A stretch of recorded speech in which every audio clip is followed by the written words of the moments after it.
İş yerinizde belediyemizin emir ve yasaklarına aykırı davrandığınız tespit edilmiş.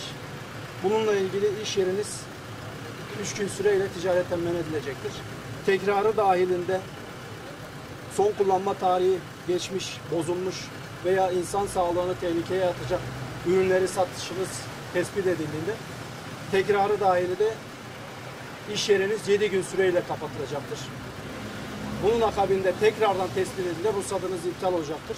Şu anki belediyemizin emir ve yasaklarında iş yerinizin 3 gün süreyle kapatma kararı uygulanacağı size tebliğ ediliyor.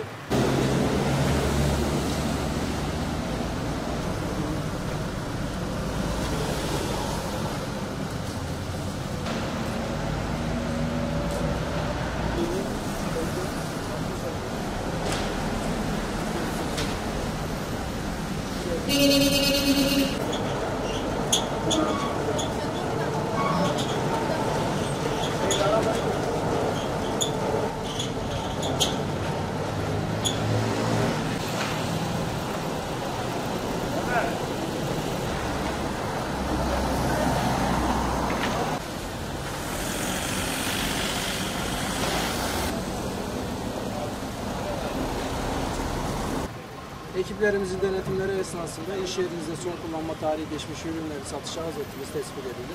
Buna istinaden belediyemizin emir ve yasaklarına aykırı davrandığınızdan işletmeniz 3 gün süreyle ticaretten men edilecektir.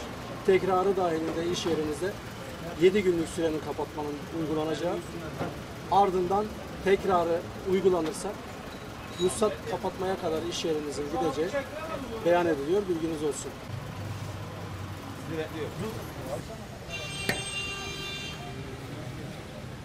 Bilmiyorum nereden. Dön gel de gitti yani ondan sonra.